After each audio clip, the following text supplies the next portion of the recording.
Have you ever looked up at the night sky and just, wondered about the ultimate purpose behind it all? Mm. I mean, not just the galaxies and stars we see, but the absolute grandest design for reality itself. Maybe something stretching beyond time as we even understand it. It's a huge question.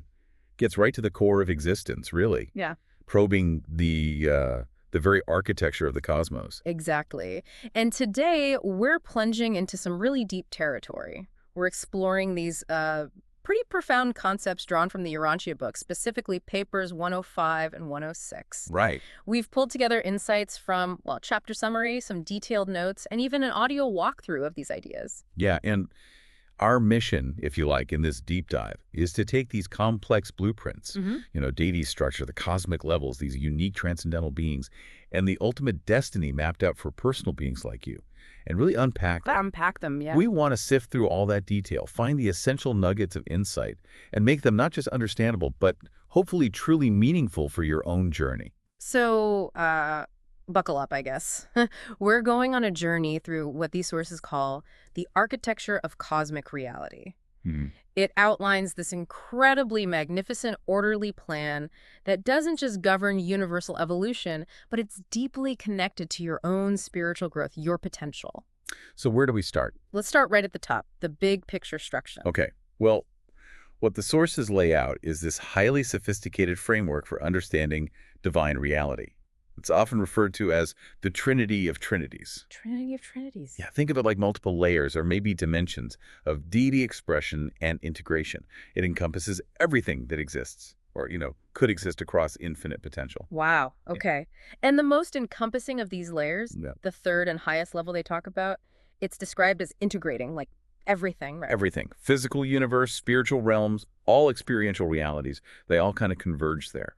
It's presented as the ultimate culmination point for creation. And it's not just an idea, is it? This Yeah. third level. The sources say it's made up of specific things. That's right. Four specific dynamic components. There's the evolved supreme being, the ultimate being, the qualified absolute, and something called the consummate universe destiny. Consummate universe destiny. Okay. The source material actually gives a good way to visualize this, doesn't it? Like a triangle. Yeah, exactly. Picture a vast triangle. Hmm. And at its peak, these four sort of seemingly distinct aspects come together, Uh-huh. not just as separate pieces, but converging into this powerful dynamic unity. Hmm. It represents the final phase of God's plan unfolding. And the supreme being is central to this level. Very central. Hmm. The sources describe that once all seven superuniverses, these huge regions of space-time where we live, once they're all settled in light and life. Meaning they've reached their full spiritual function. Right, their intended function. Yeah. Then the Supreme assumes complete experiential governance over all finite reality within them. Experiential. That's key, isn't it? What's fascinating here is the nature of this supreme. It's not some distant, detached god. Yo, definitely not. It's described as an experiential deity, deeply involved. It integrates mind, spirit, power, and creature experience. It's connected with every level.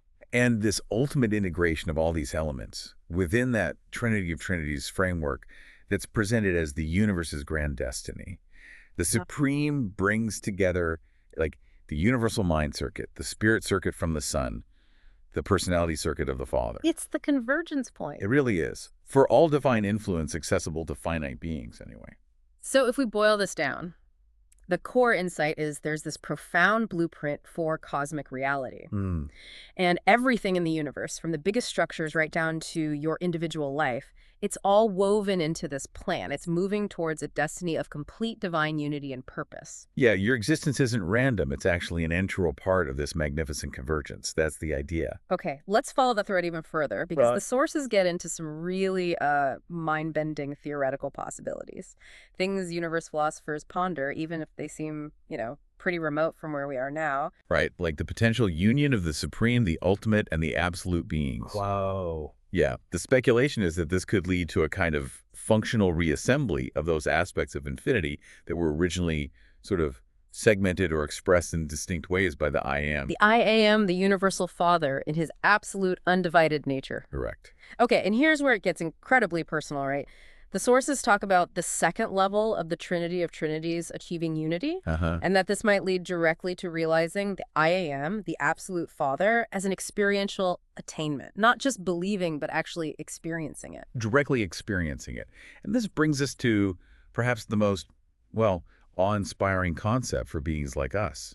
The ultimate destiny for personal beings. What is it? These sources describe it as the final knowing of the universal Father by these very same personalities who started out as finite creatures. So the unknowable becomes knowable. Knowable, intimately, experientially. Moving beyond the concept of God the Father within the Trinity to a direct existential personal unity with the I Am, the absolute source and end of everything. That's a breathtaking potential destination for any soul's journey. It really is. But the sources are clear. This isn't happening tomorrow. Right. There are prerequisites, cosmic milestones. Huge ones. All 7 superuniverses settled in light and life, plus all 4 vast outer space levels beyond them also settled. And the evolved supreme, the eventuated ultimate, and the qualified absolute functionally united as that third level of the Trinity of Trinities we talked about. So from our perspective, the timeline is, well, basically eternity. Pretty much. But the crucial takeaway, I think, is that this vision provides an ultimate guiding goal. For cosmic evolution, yes, but also for the progression of every individual being through these immense cosmic ages and realms. It gives the whole journey purpose. So imagine this. The infinite God, the source of everything, becoming intimately knowable and experienceable by you. That's the incredible, profound potential endpoint. Yeah. And this leads to another fascinating idea, the circle of eternity. Circle of eternity. The sources suggest that when this cosmic destiny is achieved, reality doesn't just stop. It initiates a new cycle, a profound return to the source. But not like starting over? No, not regression. It's enriched progression. Cosmic evolution is seen as cyclical, like an ever-unfolding, renewing process, not just a straight line with an endpoint. So it's not a return to ignorance, it's a new beginning, but built on everything learned and experienced in the finished cycle. Exactly. Evolution informed by prior attainment. And central to this eternal unfolding is free will. Does that stick around? Absolutely. The sources are quite clear. Even after you fuse with your thought adjuster, that divine spark within, your personal free will remains intact. Completely intact. But it changes somehow. It undergoes a transformation, yes. Becomes harmoniously merged with the will of the Universal Father. Merged. So you don't lose choice. No, that's the key. It's not about losing your ability to choose. It's more like your will becomes so perfectly aligned with the Father's that your choices naturally reflect divine wisdom without compromising your volition. You still choose, but you intuitively know and align with the Father's perfect will in the choosing. And becoming this volitional participant in the Father, revealing himself, the I am, that's presented as a choice we make. A choice you make, yes. That choice is what qualifies you, ultimately, to become a final son of the Father Absolute. The decision is fundamentally free, even as it guides you toward perfect alignment. And the sources hint that sort of grappling with this idea, this philosophical backdrop of free will's role, helps us understand the thought adjuster itself later on. It definitely seems to lay groundwork for understanding the adjuster's nature and function, which is explored in much more detail in later papers. Okay, so the core insight here is your free will, your capacity for choice, it's eternal. Your spiritual journey isn't passive. It's a dynamic, active, cooperative adventure with the deity. You volitionally align with divine will through your choices, leading to harmony. Precisely. It's not compulsion, it's chosen alignment. Right. Let's shift gears a bit. Let's talk about another class of beings mentioned in these papers, the transcendentals. Ah, yes. Yeah. Fascinating group. They aren't like us, finite evolutionary creatures. And they aren't the absolute beings of paradise either. They're something else. Exactly. They occupy this really unique intermediate status. The sources describe them as sub-infinite and sub-absolute, so less than the absolute reality of God, but also super finite and super creational. Meaning they're way beyond our finite experience and aren't created in the same way. Right. They are truly a distinct order of being. And how they come into existence. It's called eventuation, not creation. That's the term used, yes. Eventuation. They don't start small and grow like we do. They appear, or eventuate, in response to specific cosmic needs. Their function seems to be integrating and correlating absolute values with the potential of the finite cosmos. So they bridge the gap, in a way. That seems to be their role. The sources explore different perspectives on this. From our finite viewpoint, they seem to pop into existence as a consequence of the finite cosmos needing them. Huh. But from the eternal perspective, it's more like they eventuate in anticipation of those needs, almost like a pre-echo. Pre-echo. Interesting. And unlike finite beings who can be creative, these transcendentals just appear. They appear when needed, yeah, to bridge those gaps between reality levels. They aren't presented as creative in the same way finites are. Which brings up a really interesting question. Do they have thought adjusters? Good question. The sources suggest that if they participate in some kind of ascension plan towards finality, similar to mortals, then yes, they would need side adjusters, which implies they possess a form of soul capable of that divine indwelling. But we don't know for sure about their ascension or how they start. The sources leave some details open. Are they eventuated fully formed, with all knowledge, or do they grow? The speculation leans towards them appearing perhaps as fully mature adults, like some high celestial orders. And if they get adjusters, maybe it's right at the start, at eventuation. That's a reasonable thought, given how critical their function seems to be from the get-go, linking absolute and finite realities. Every step would matter. Okay, let's contrast them with the beings native to Havona, the central universe. They're different again, right? Very different. Those beings, sometimes called absentite beings, are eternally existent. They weren't created, they've always been. And crucially, They do not receive thought adjusters why not? because they aren't part of the finite evolutionary ascension plan. They are eternal, they experience reality profoundly, but they aren't on that evolutionary path from simple origins like mortals are. Got it. And Havona itself is unique too. Eternal, but not static. Exactly. An eternal central universe, but it grows spiritually.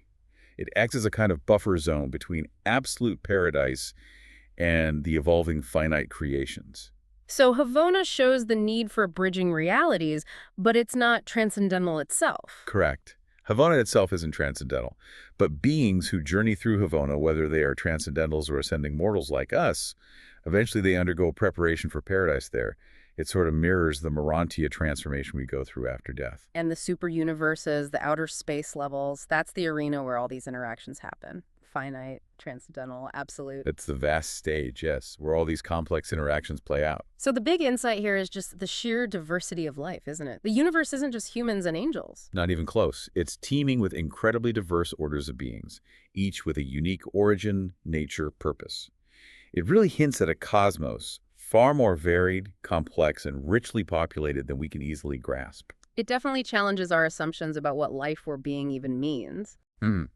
Following that, let's clarify the relationship between the supreme being and the ultimate being. We touched on them earlier. Right. Supreme is linked to finites, ultimate to transcendentals. That's the association the sources make, yes. Supreme with finite reality and its evolution. Ultimate identified with transcendental reality and beings. But the sources stress a critical distinction. It's not just like the ultimate is a more experienced supreme, like climbing higher on the same ladder. No, exactly. That's the crucial point. It's described as a difference of essential quality. Quality, not just quantity. Right. The ultimate is more than just a super supreme. Its eventuation represents the emergence of entirely new deity realities, new phases of existence, new functions that were previously unqualified or unexpressed. It's a fundamental leap in the nature of being. Okay, so to simplify, supreme is deity expressing through finite evolution. Ultimate is deity expressing through transcendental functions, bridging finite and absolute. That's a good way to put it. And the sources even mention a separate core of finality for transcendentals. They hint at that possibility, yes. Distinct from finite finaliters like us.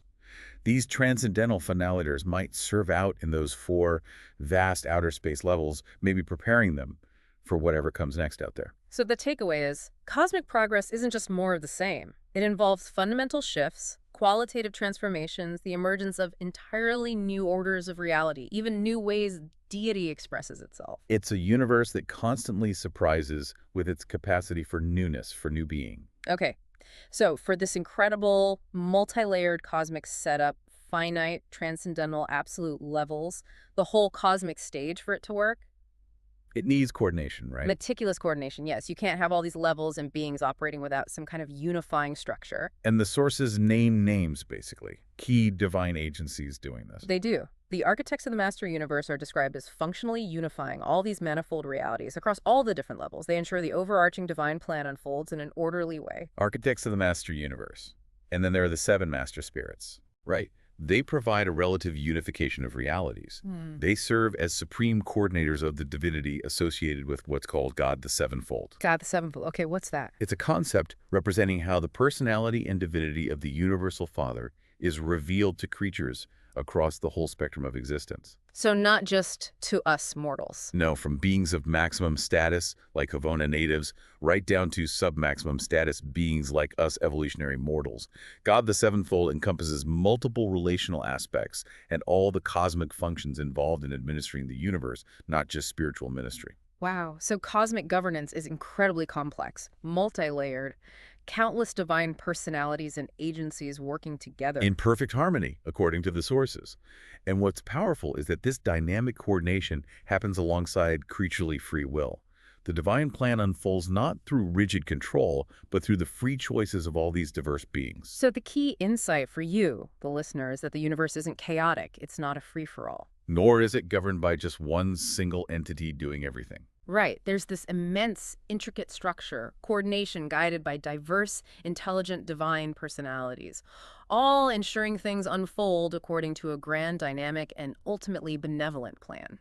Let's just take a moment to think about the sheer scale and origin of all this. Yeah. The sources describe the universe starting from a single point of primordial self-will, or personal self-existence. And from that single origin, it's expanded into this infinitely diversified reality we're talking about. Yeah. And what we witness now in our current universe age, these are described as the stupendous repercussions of that initial impulse. A far-flung cosmic panorama of sub-absolute manifestations of limitless potential, spreading endlessly outward from paradise. Endlessly outward. Does it stop? Well, the sources mention the possibility that this diversification might just keep going. Onward and outward throughout age upon age, on and on into the faraway and inconceivable stretches of absolute infinity. Wow. Potentially beyond even the 4 outer space levels we know about. That seems to be the implications, a truly infinite unfolding. And the sources also touch on advanced beings within this reality. Beings beyond our concept of time and space. They do. Described as residing in an eternal now, not experiencing reality moment by moment like we do. They transcend linear time. There's a brief comparison to the Morantia worlds, right?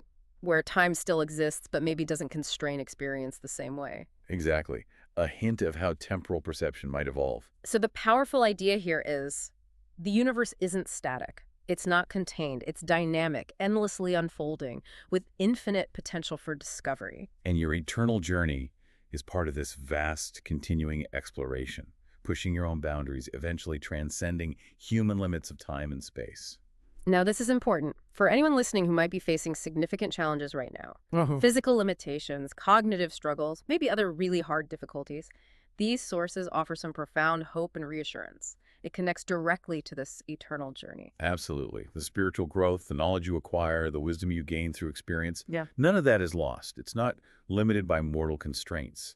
The mansion worlds, those first places we go after this life, they promise renewal, don't they? Complete renewal, perfected minds, perfected bodies, freedom from the burdens of depression, dementia, Parkinson's, all those physical or mental ailments you might be struggling with now. This is so relevant, so uplifting. Everything you've learned, every insight, every challenge overcome, the wisdom earned through struggle, it all contributes to what they call the storehouse of the soul. And this accumulated wisdom and experience, it's not just restored on the mansion worlds, it's enhanced. That's right. So even if you struggle with memory today, or physical issues make learning hard, everything of true spiritual value you learn, everything you incorporate into your being, it goes with you. It's etched into your eternal self. Which raises a really important question for us right now. How do we best prepare? And the sources emphasize the critical importance of keeping an open mind, a receptive spirit. Daily spiritual growth isn't passive.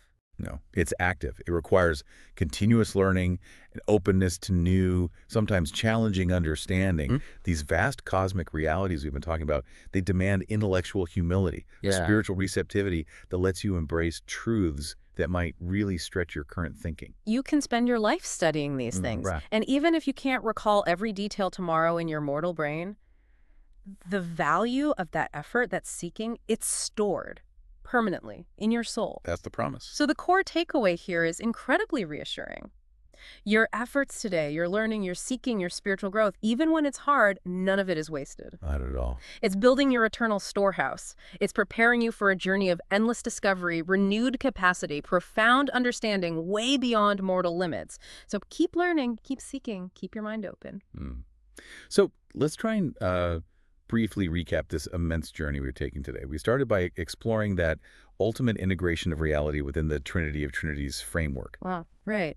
And we glimpsed that breathtaking potential destiny personally, knowing the absolute Father, the I Am, experientially. We thought about the cyclical nature of eternal reality and how our free will is this enduring cooperative force within it. We met those unique transcendental beings, the ones bridging cosmic orders, and explored that qualitative leap between the supreme and the ultimate. We saw the incredibly complex, multi-layered divine coordination that governs the whole cosmos. And we peered into that vision of an endlessly expanding cosmic panorama, hinting at just infinite potential. Yeah, this deep dive, it's revealed a universe of, well, staggering scope, intricate order, and boundless potential. And it powerfully underscores that your individual life, your spiritual journey, it's not isolated. It's deeply woven into this magnificent, ongoing divine plan, With an ultimate destiny of profound intimacy and union with the Universal Father. which sets the stage beautifully for our next deep dive. We're going to focus specifically on the nature of God the Supreme. That experiential deity, the one emerging directly from and linked to the evolutionary processes of the finite universes. Looking forward to that. Me too. And maybe here's a final thought for you to carry with you after this discussion. If the universe really is expanding outward, maybe indefinitely, into those inconceivable stretches of absolute infinity, Yeah. and if there are beings operating beyond our current grasp of time and space, how might the unique experiences we gain, starting finite, evolving through Havona, the outer space levels, how might that uniquely prepare us Prepare us for what? to understand, interact with, maybe even contribute to entirely new orders of reality? Or maybe new expressions of deity that could emerge in those unimaginably distant futures? What unique perspective could an ascending, formally finite being bring to absolute infinity? Wow. Something to think about. Definitely. Thanks for joining us on this deep dive.